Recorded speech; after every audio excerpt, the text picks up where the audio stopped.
Americans across the nation are now being asked to fix the mistakes that lawmakers have made. Can you believe this, guys? So the record number of illegal immigrants coming in through our borders, it has shown one very big, huge flaw with the plan to accept them all. So the problem is that there's just not enough resources to go around. This is a problem that's being felt in Chicago, Arizona, Texas, and Boston, just to name a few places. Local officials are now trying to do what they can to address the situation. But of course, they have limited resources as well. This is a national issue. This shouldn't have to be resolved by local cities and states and whatnot. But these methods have some Americans enraged because of the way that they're trying to go about the budget issue. Don't misunderstand though. It's always good to help out people. I'm totally on board with helping out anyone I can. But what some find peculiar is that people from other countries are now being looked after. Meanwhile, tax-paying Americans, they're being left to fend for themselves. Now, before I get into the real nitty-gritty on this one today,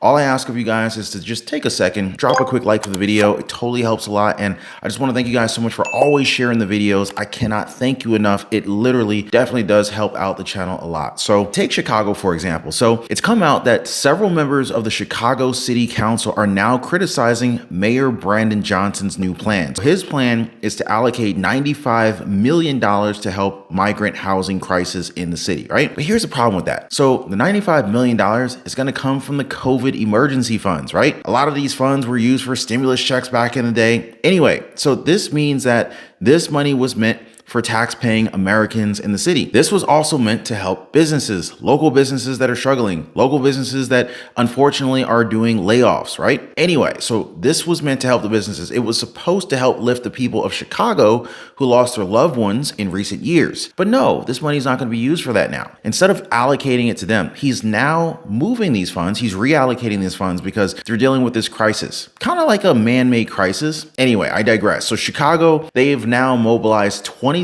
shelters to assist the more than 35,000 asylum seekers that are in their country right now. And of course, the number is growing. So Johnson said, though, that the money has to be used for illegal immigrants and that this is an urgent concern. Now, what do you guys think about that? Should the money be used for this particular reason, or should this money be used for the original reason, which was to help Americans, to help Chicagoans, to help businesses? Let me know what you guys think on that one. Now, here's something else that's come up if we're talking about the state of Illinois and Chicago, right? So a recent announcement has confirmed that Illinois, together with Cook County, they're now planning to allocate $252 million more of American taxpayer money to house, to feed, and to provide other services to illegal immigrants. Now, in hindsight, Illinois has spent a lot of money already. Almost $500 million since the start of their response to this particular crisis. Now, some critics at this point are wondering about just how long they could keep this thing going. Now, at the same time, some are worried with the increased focus on helping illegal immigrants. The help for the United States citizens living within the state is now being ignored. And this has a lot of people up in arms, one of which are homeless veterans. So the question being raised at this point is, how come they can come up with all of this money now on a moment's notice, right? But they couldn't do it when homeless veterans who actually fought for this country were in need of dire help. Where was the help then? But all of a sudden, we've got this windfall. I'm like, oh, I forgot we had this COVID money that we can spend here. Yeah. So again, now this is just Illinois. This is just tip of the iceberg with what we're talking about here today. So let's go ahead and move on over to Boston, where residents are now being told that it's their job to fix the mistakes of their leaders. So Boston City Councilor Julia Mejia has a very interesting alternative in handling this particular migrant crisis. So Mejia, and I'm probably mispronouncing her name. You guys can correct me in the comments down below. I appreciate you. So Mejia said that it might be time to volunteer the private homes of residents within Boston. In other words, if you happen to own a home of your own in Boston, it's time to volunteer your home and let some strangers come in and live with you guys. And you just sleep next door to some random strangers. That's what their plan is. Would you open up your home to some randoms walking off the street and, trust them to live and not harm you while you're sleeping or whatever? Anyway, I do have to note that she did not confirm that she would volunteer her home. But she wants you to volunteer your home. Anyway, so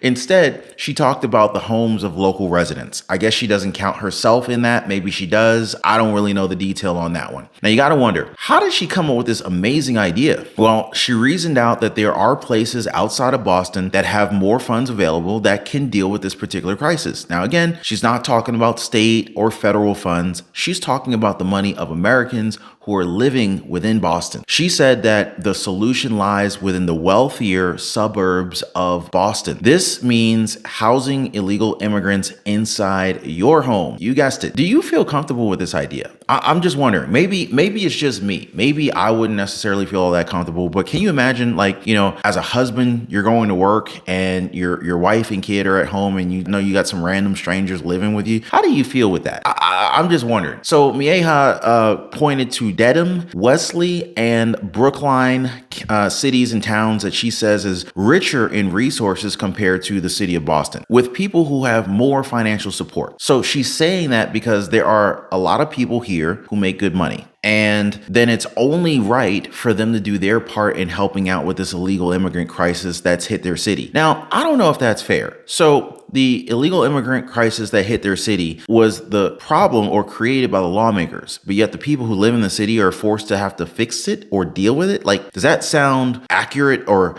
does this sound proper to you? If I make a mess, do I have the right to call you up and ask you to come over and clean up my mess? Like, that doesn't make any sense to me. Anyway, so she was quoted in saying that the rich or those who have more money should set up these people for success, or whatever success looks like. Yeah. So anyway, this had the social platform Twitter on fire, with critics asking the Democrat if she's actually opened up her own doors in her own house for illegal immigrants to stay. Now, like I said, if it is the case, y'all let me know. It still doesn't change my stance, whether she does or doesn't. That needs to be her own personal decision. But others are arguing that there are other ways to help, ways that don't include opening our homes to random strangers. And of course, the crisis that seems to be self-created is now getting even worse. In fact, it's been reported recently that migrant families and schools are now bracing for a wave of shelter evictions as they just can't handle the number of people that are coming in. Who would have thought? It's a problem that's hitting a lot of different cities and states right here in our country, and a problem that's costing local governments a lot of money. This shelter eviction for New York is something that Mayor Eric Adams admits is needed. Just within the last fiscal year, it's been estimated that they spent around $1.4 billion on more than 160,000 migrants. Question is, where will these people go when their time at the shelters is up? They can't stay in the shelters forever. So then what happens? Well, Eric Adams, he said that those who have nowhere else to go will be directed to the Roosevelt Hotel, where they can again request 60 days more in those shelters. Now, I don't know if the Roosevelt Hotel can hold 160,000 people, but again, the question asks, what happens when that time runs out? Because inevitably, some people are still going to need more time. We're going to need more time, right? Anyway, a spokesperson for Adams said that there's an easier solution to the crisis. So Kayla Mamalak, a member of the Adams administration, said that the federal government has to do its job. Now, yeah, so they expect the Biden administration to go ahead and swoop in, cape and all, and finish what they started when they let millions of illegal immigrants into the nation. Yeah, I can't make this stuff up, guys. So Mamalak says that it's very simple. Allow them to work immediately inside the United States. So yes, work permits for all illegal immigrants. Now, I can already tell you how many people who are looking for a job, how unhappy they're going to be when they discover that, wow, competition and applicants has gone through the roof, and Americans who are actual citizens of the country or people on visa, like people who are here legally, all of a sudden they have a hard time finding jobs because they're getting beat out by people who are here illegally. That's going to be the next problem if we're not already seeing it already. And so, as you know, you got places like New York and Chicago calling out the federal government regarding this issue. In fact, more than 40 mayors and county executives are saying that work permits be automatically extended for 540 days for illegal immigrants who are already working in these areas. This is why they're also calling on the help of the Department of Homeland Security, because they're saying that this will affect many families as well as businesses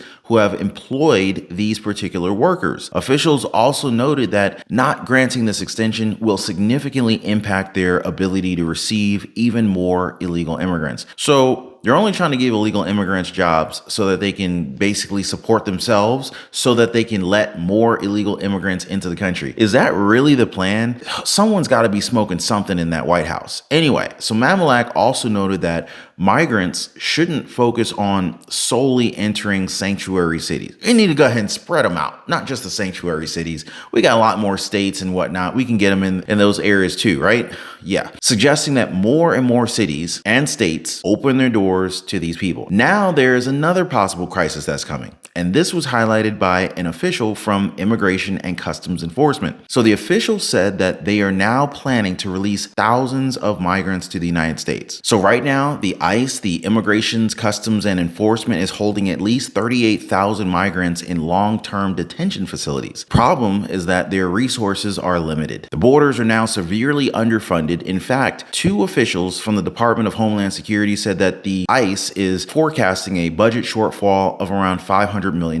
This is again going to cause a ripple effect that will hit cities like Denver, Los Angeles, Chicago, New York, and Boston, not to mention several others. This also means that there will be fewer arrests, there will be fewer detentions and deportations of illegal immigrants. Some critics of the Biden administration have cried out that this would be solved by the president through executive action, something that he has yet to address. What do you guys think about all this? Now, as far as I know, the expectation is that things can only get worse from here. But as always, I'm gonna keep you guys informed, keep you guys updated every single day. And before I go, I just want to thank you guys for hanging out. Thanks for liking the video, and I'm gonna see you guys on the next one. Take care, y'all.